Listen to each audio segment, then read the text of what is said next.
यो दोस्तों, मिलते हैं नवेंद्र सिंह सराफ से। एक मिडिल क्लास पंजाबी फैमिली में पैदा हुए, लंदन के हाउसलो में। उनके पेरेंट्स इंडिया से यूके शिफ्ट हो गए थे, बेटर लाइफ की होप में। सराफ एक ब्राइट स्टूडेंट थे, मैथ्स में तो कमाल था।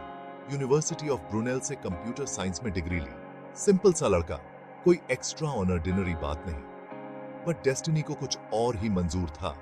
सराफ का बचपन नॉर्मल था, फ्रेंड्स के साथ क्रिकेट खेलना, वीडियो गेम्स खेलना और हाँ, स्टडीज में भी तेज। उनके पेरेंट्स चाहते थे कि वो कोई स्टेबल जॉब करें, डॉक्टर या इंजीनियर बने। पर सराव के सपने कुछ अलग थे। वो रिस्क लेना चाहते थे, कुछ बड़ा करना चाहते थे। और ये रिस्क उन्हें ले गया स्टॉक मार्केट की दुनिया में। एक ऐसी दुनिया जहां पैसे का खेल खेला जाता है और जहां सराव का नाम हमेशा के लिए हिस्ट्री में दर्ज हो गया। कॉलेज के बाद सराव ज्वाइन कर लिया एक ट्रेडिंग फर्म। ये फर्म एक प्रतिष्ठित कंपनी थी जहां कई अनुभवी ट्रेडर्स काम करते थे। सराव ने यहां अपने करियर की शुरुआत की और जल्द ही उसे समझ में आ गया कि शेयर मार्केट में सफल होने के लिए कितनी मेहनत और धैर्य की आवश्यकता होती है। वो सीखना चाहते थे शेयर मार्केट का खेल, पैसे का ये खेल। उन्होंने कई किताबें पढ़ी और ऑनलाइन कोर्सेज भी किए। सराव ने अपने सीनियर्स से भी बहुत कुछ सीखा और धीरे धीरे मार्केट की बारीकियों को समझने लगे। दिन रात मेहनत करता था, चार्ट्स समझता था, मार्केट को ऑब्जर्व करता था। सराव ने अपने दिन रात के प्रयासों से मार्केट के पैटर्न और ट्रेंड्स को पहचानना शुरू किया।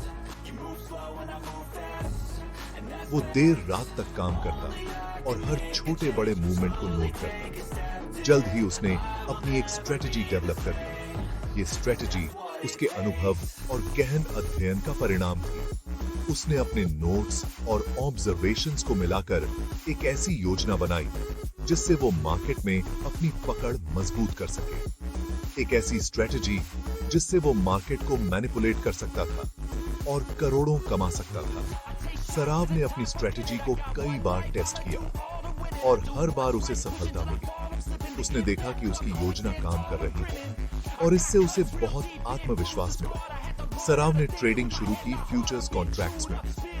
फ्यूचर्स कॉन्ट्रैक्ट्स में ट्रेडिंग करना एक चुनौतीपूर्ण काम था, लेकिन सराव ने इसे भी बखूबी निभाया। उसने फ्यूचर्स मार्केट के हर पहलू को समझा और उसमें महारत हासिल की।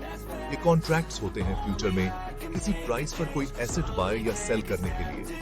सराव ने फ्यूचर्स कॉन्ट्रैक्ट्स के माध्यम से मार्केट में अपनी पकड़ और भी मजबूत कर ली। उसने देखा कि फ्यूचर्स ट्रेडिंग में बहुत संभावनाएं हैं और उसने इसका पूरा फायदा उठाया। सराव ने एक टेक्निक यूज की जिसको कहते हैं स्पूफिंग।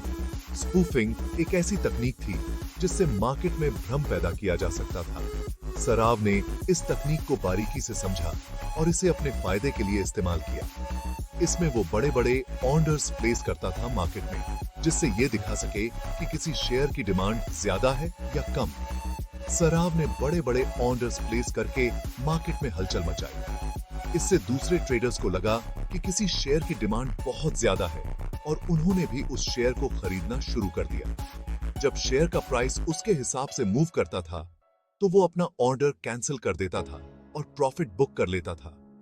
सराव ने इस तकनीक से बहुत पैसा कमाया। उसने देखा कि मार्केट में भ्रम पैदा करके कैसे प्रॉफिट बुक किया जा सकता है। सराव का ये गेम चलता रहा और वो बनता गया एक सीक्रेट मिलियनेयर। उसकी मेहनत और चतुराई ने उसे एक गुप्त करोड़पति बना दिया।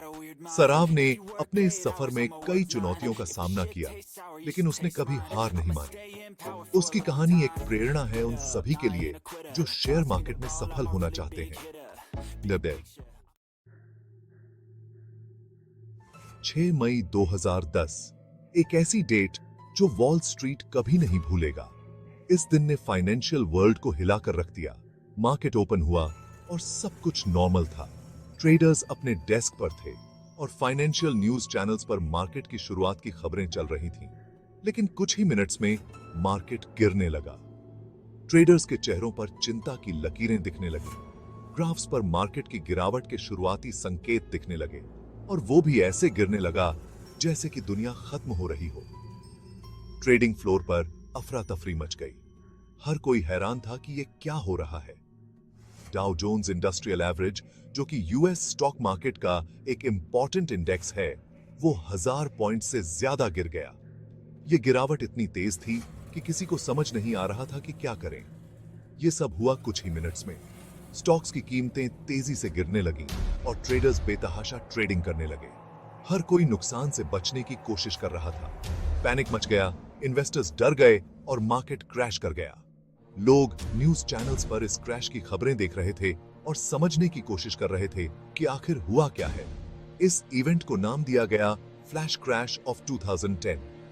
ये एक ऐसा इवेंट था जिसने फाइनेंशियल मार्केट्स को हिलाकर रख दिया। ये क्रैश सिर्फ कुछ मिनट्स तक रहा और मार्केट रिकवर भी जल्दी कर गया, लेकिन इसने जो नुकसान किया वो बहुत बेडिया था। लेकिन इससे ट्रिलियंस ऑफ डॉलर्स का नुकसान हुआ। इन्वेस्टर्स को भारी नुकसान झेलना पड़ा और ट्रेडिंग फ्लोर पर सन्नाटा छा गया। इन्वेस्टर्स का कॉन्फिडेंस हिल गया और रेगुलेटर्स के लिए ये एक बड़ा सवाल बन गया। फाइनेंशियल एनालिस्ट्स और रेगुलेटर्स इस घटना की जांच में जुट गए। क्या हुआ था उस दिन? किसने किया था ये क्वेश्चंस हर किसी के माइंड में थे। हर कोई जानना चाहता था कि इस क्रैश के पीछे कौन है। ये क्वेश्चंस हर किसी के माइंड में थे। इन्वेस्टर्स, ट्रेडर्स और रेगुलेटर्स सभी इस घटना के पीछे की सच्चाई जानने के लिए बेचैन थे। और इन क्वेश्चंस का जवाब मिला एक अनएक्सपेक्टेड जगह पर, एक ऐसी जगह जहां किसी ने सोचा भी नहीं था, एक ऐसे आदमी के पास जिसको कोई जानता तक नहीं था। नवेंद्र सिंह सराव, एक अकेला ट्रेडर जिसने अपने घर से इस क्रैश को अंजाम दिया। उसकी कहानी ने सबको चौंका दिया। इन्वेस्टिगेशंस शुरू हुई और सबूत मिलने लगे। जैसे जैसे जांच आगे बढ़ी, कई चौंकाने वाले तथ्य सामने आए। यह स्पष्ट हो गया कि यह कोई साधारण मामला नहीं था, बल्कि एक बहुत ही जटिल और सुनियोजित योजना थी। FBI, CFTC, commodity futures trading commission और यूके अथॉरिटीज ने मिलकर इन्वेस्टिगेट किया। इन एजेंसियों ने अपने संसाधनों और विशेषज्ञता का उपयोग करके इस मामले की गहराई तक जाने का प्रयास किया। उन्होंने विभिन्न वित्तीय रिकॉर्ड्स और ट्रेडिंग डेटा का विश्लेषण किया और उन्हें पता चला कि फ्लैश क्रैश का मास्टरमाइंड कोई और नहीं बल्कि नवेंद्र सिंह सराव था। सराव ने अपने ट्रेडिंग स्किल्स और तकनीकी ज्ञान का उपयोग करके एक ऐसी योजना बनाई थी जिसने पूरे वित्तीय बाजार को हिलाकर रख दिया। सराव ने अपने घर से ही अपने कंप्यूटर से ऐसा कारनामा कर दिखाया था जिससे पूरी दुनिया हिल गई थी। उसने अपने बेडरूम में बैठकर एक साधारण कंप्यूटर और इंटरनेट कनेक्शन के माध्यम से वित्तीय बाजार में भारी उथल-पुथल मचा दी। सराव ने फ्लैश क्रैश वाले दिन भी अपनी स्पूफिंग टेक्निक का यूज किया था। उसने जानबूझकर बड़े-बड़े सेल ऑर्डर्स प्लेस किए, जिससे बाजार में भ्रम और पैनिक फैल गया। इस तकनीक का उपयोग करके उसने बाजार को अपने अनुसार मोड़ने की कोशिश की। उसने बड़े-बड़े सेल ऑर्डर्स प्लेस किए थे S&P 500 इंडेक्स फ्यूचर्स कॉन्ट्रैक्ट्स में। ये ऑर्डर्स इतने बड़े थे कि उन्होंने बाजार में एक अस्थिरता पैदा कर दी, जिससे निवेशक घबरा गए और बाजार में भारी गिरावट आ गई। ये ऑर्डर्स इतने बड़े थे कि मार्केट में पैनिक क्रिएट हो गया। निवेशकों ने अपने शेयर बेचने शुरू कर दिए, जिससे बाजार में और भी गिरावट आई। इस पैनिक के कारण बाजार में एक चेन रिएक्शन शुरू हो गया, जिससे स्थिति और भी खराब हो गई। और जब मार्केट गिरने लगा तो सराव ने अपने ऑर्डर्स कैंसिल कर दिए और प्रॉफिट बुक कर लिया। उसने इस स्थिति का पूरा फायदा उठाया और अपने लिए भारी मुनाफा कमाया। यह सब कुछ इतनी तेजी से हुआ कि किसी को भी समझने का मौका नहीं मिला। उसने ये सब कुछ अपने बेडरूम से ही किया था, एक लैपटॉप और एक इंटरनेट कनेक्शन के साथ। यह दिखाता है कि आज के डिजिटल युग में कोई भी व्यक्ति कहीं से भी वित्तीय बाजार को प्रभावित कर सकता है, बशर्ते उसके पास सही तकनीकी ज्ञान और उपकरण हो। सराव के लिए ये एक नॉर्मल दिन था, लेकिन उसने जानबूझकर या अनजाने में दुनिया की सबसे बड़ी इकोनॉमीज में से एक को हिलाकर रख दिया था। इस घटना ने वित्तीय बाजारों में सुरक्षा और निगरानी के महत्व को और भी बढ़ा दिया। अब नियामक एजेंसियां और भी सतर्क हो गई हैं ताकि भविष्य में ऐसी घटनाओं को रोका जा सके।